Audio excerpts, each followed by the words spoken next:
نحمده ونصلي ونسلم على رسوله الكريم اما بعد. معزز ناظرین و حاضرین، پچھلی ویڈیو میں آپ کے سامنے یہ بات بتائی تھی کہ کن چیزوں کی وجہ سے غسل فرض ہو جاتا ہے اور کن چیزوں کی وجہ سے غسل فرض نہیں ہوتا ہے، اس کی وضاحت کی تھی. آج اب یہ آپ کے سامنے بتاتے ہیں کہ اگر غسل فرض ہو گیا ہو، یعنی ہم پر غسل واجب ہو گیا ہو، تو غسل کرنے کا صحیح طریقہ کیا ہونا چاہیے.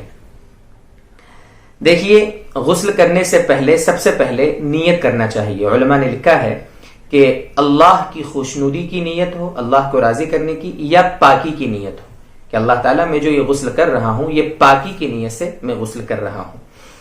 جب غسل کرنے کے لیے بیٹھیں گے تو سب سے پہلے اپنے دونوں ہاتھوں کو گٹوں تک اچھا دھو لیں گے. دونوں ہاتھوں کو اچھا دھو لیں گے.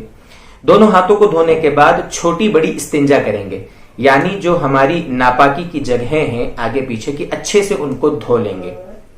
اگر ناپاکی نہ بھی لگی ہو تو علماء نے لکھا ہے کہ استنجا کے مقامات کو دھونا سنت ہے. پہلے اچھے سے دھو لیں گے.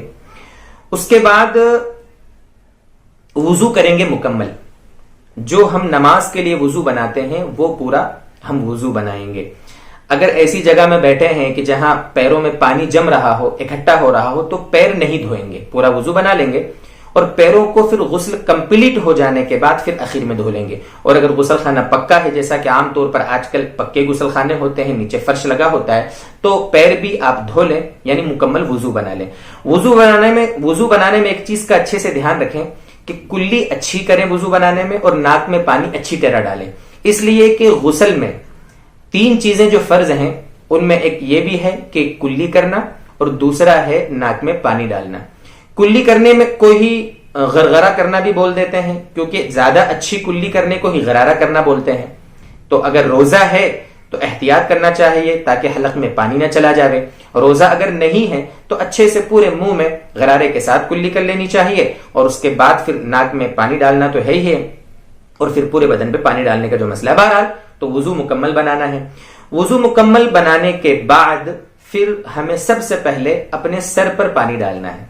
سر پر 2 لوٹے 3 لوٹے جتنے ہیں، پھر دائیں کاندھے پر، پھر بائیں کاندھے پر، یا بعض علماء نے لکھا ہے کہ دائیں کاندھے پر پہلے، پھر سر پر، پھر بائیں کاندھے پر، جو بھی جیسا بھی طریقہ ہو. اور پورے بدن پر اچھے سے پانی بہا دینا ہے، ایسا کہ کہیں پر بال برابر بھی جگہ سوکھی نہ رہے. یہ ہو گیا آپ کا غسل مکمل. غسل مکمل ہو گیا.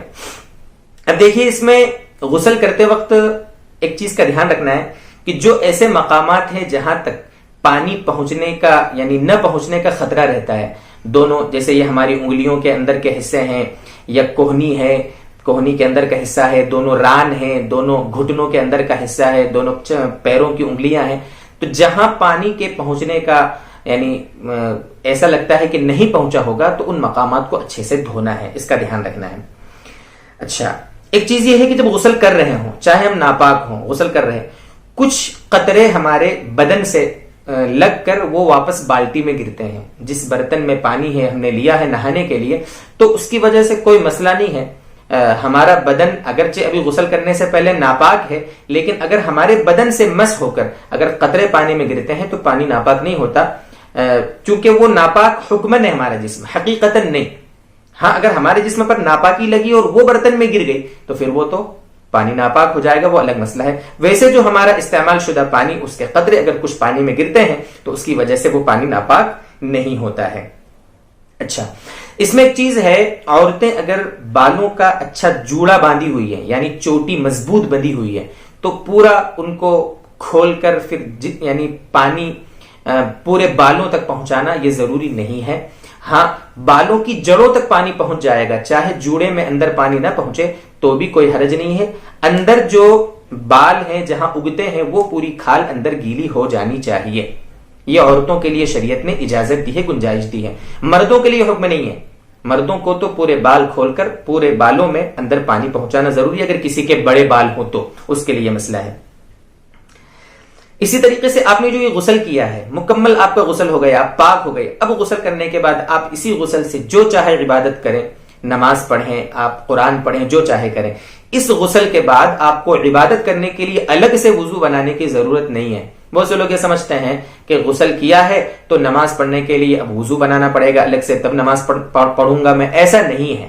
وہی غسل آپ کو سارا پاک کر دیا ہے اس نے. غسل تو وضو کا باپ ہے نا، اس نے تو آپ کو مکمل پاک کر دیا ہے. آپ اس سے جو چاہے عبادت کریں گے، کوئی حرج نہیں ہے. یہ کچھ غسل کے بارے میں باتیں تھی، اس کے طریقے کے بارے میں. آپ کو اگر کوئی ڈاؤٹ ہے، کوئی اشکال ہے، کوئی بات پوچھنا ہے، کوئی بات سمجھ میں نہ آئی ہو، تو آپ ہمارے واٹس ایپ پر بھی سوال اپنا بھیج سکتے ہیں. آپ کو نمبر نظر آ رہا ہے. اسی طرح آپ کمنٹ باکس میں بھی پوچھ سکتے ہیں جو بات آپ کو پوچھنا ہو. اللہ تعالی ہمیں سمجھائے، عمل کی توفیق عطا فرمائے. وآخر دعوانا ان الحمد للہ رب العالمین.